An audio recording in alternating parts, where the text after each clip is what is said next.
ہمارے لیے آج کی انجیل مقدس بامطابق مقدس متی اس کا چھٹا باب 1-6 اور 16-18 آیات مقدسہ۔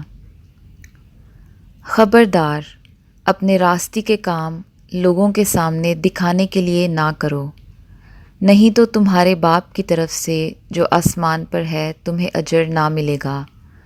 بس جب تو خیرات کرے تو اپنے سامنے ترہی مت بجوا، جیسے ریاکار عبادت خانوں اور کوچوں میں کرتے ہیں تاکہ لوگ ان کی تعریف کریں۔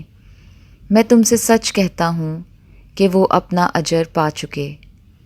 مگر جب تو خیرات کرے تو جو تیرا دہنا ہاتھ کرتا ہے اسے تیرا بایاں ہاتھ نہ جانے، تاکہ تیری خیرات پوشیدہ رہے، اور تیرا باپ جو پوشیدگی میں دیکھتا ہے تجھے بدلہ دے گا۔ اور جب تم دعا کرو تو ریاکاروں کی مانند نہ ہونا، کیونکہ وہ عبادت خانوں میں اور بازاروں کے موڑوں پر کھڑے ہو کر دعا کرنا پسند کرتے ہیں تاکہ لوگ انہیں دیکھیں۔ میں تم سے سچ کہتا ہوں کہ وہ اپنا اجر پا چکے۔ لیکن جب تو دعا کرے تو اپنی کوٹھڑی میں جا اور دروازہ بند کر، اپنے باپ سے پوشیدگی میں دعا کر، اور تیرا باپ جو پوشیدگی میں دیکھتا ہے تجھے بدلہ دے گا۔ اور جب تو روزہ رکھے تو ریاکاروں کی مانند اپنا چہرہ اداس نہ بنا، کیونکہ وہ منہ بگاڑتے ہیں تاکہ لوگ انہیں روزہ دار جانیں۔ میں تم سے سچ کہتا ہوں کہ وہ اپنا اجر پا چکے۔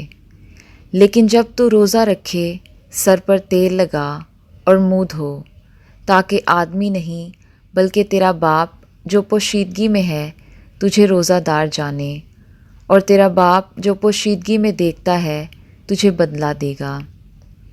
انجیل مقدس کا پڑھا اور سنا جانا ہم سب کے لیے باعث برکت ہو۔ خدا کا شکر ہو۔ مسیح خدا میرے عزیز بہنوں اور بھائیوں، میں فادر خان پولوس OMI آپ سے مخاطب ہوں۔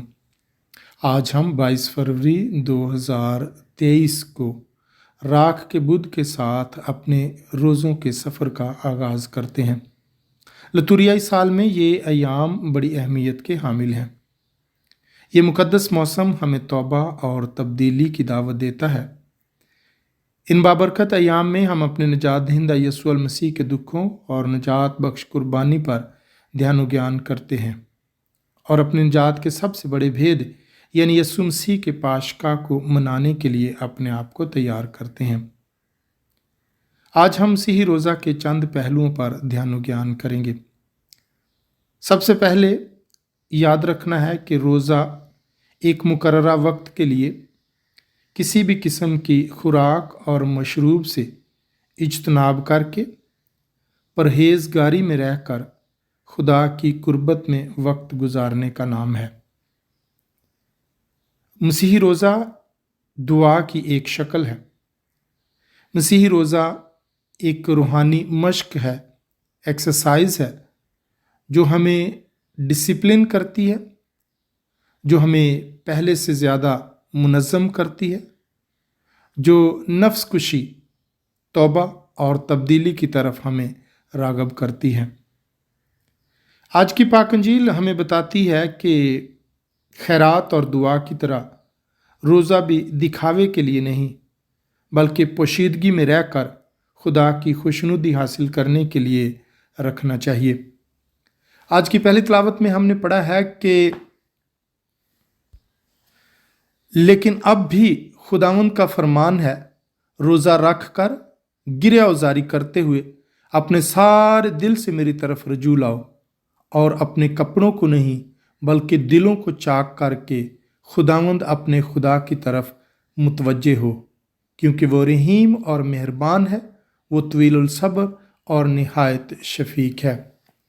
آج کی دوسری تلاوت میں بھی ہم پڑھتے ہیں، مقدس پولس رسول فرماتے ہیں، پس ہم مسیح کے ایلچی ہیں، گویا کہ خدا ہمارے وسیلے سے نصیحت کرتا ہے، پس ہم مسیح کی طرف سے التماس کرتے ہیں کہ تم خدا سے میل کر لو۔ خداوند یسوع مسیح سے جب یہ سوال کیا گیا کہ یوحنا اور فریسیوں کے شاگرد روزہ رکھتے ہیں، تیرے شاگرد روزہ کیوں نہیں رکھتے؟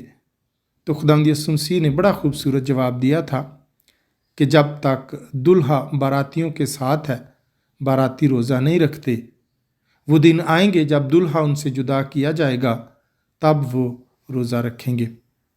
تو مسیح خداوند میرے عزیز بہنوں اور بھائیوں، ان ساری باتوں پر، ان آیات پر جب ہم دھیان و گیان کرتے ہیں، غور و خوض کرتے ہیں، تو میں سمجھتا ہوں کہ ایک چیز بہت واضح ہو کر ہمارے سامنے آ جاتی ہے، اور وہ یہ ہے کہ روزے کا مقصد ہے ہمیں خدا کی قربت میں لائے۔ روزے کا مقصد ہے کہ ہمیں خدا کے ساتھ ایک کرے۔ روزے کا مقصد ہے کہ گناہ کی وجہ سے جو ہمارا خدا سے رشتہ ٹوٹ جاتا ہے، روزے کے وسیلے سے وہ رشتہ دوبارہ سے بحال ہو جائے۔ یاد یہ رکھنا ہے کہ اگر میرا روزہ مجھے توبہ کی طرف، تبدیلی کی طرف مائل نہیں کرتا، مجھے خدا اور ہمسائے کے قریب نہیں لاتا، تو اس کا مطلب ہے کہ میرا روزہ محض ایک دکھاوا ہے، محض ایک رسم ہے۔ تو چاہیے کہ میں جب بھی روزہ رکھوں ان چیزوں کا خیال رکھوں کہ مجھے خدا سے اپنی غلطی کے لیے، گناہ کے لیے معافی مانگنی ہے، مجھے دوسروں کو معاف کرنے والا بننا ہے، مجھے دوسروں کو زیادہ پیار کرنے والا بننا ہے، مجھے دوسروں کا زیادہ خیال رکھنے والا بننا ہے۔ اگر یہ باتیں میری زندگی میں آتی ہیں تو اس کا مطلب ہے کہ میرا روزہ بامقصد ہے، میرا روزہ ٹھیک ہے۔ اگر یہ باتیں میری زندگی میں نہیں آتی تو اس کا مطلب ہے کہ میرا روزہ ایک دکھاوا ہے۔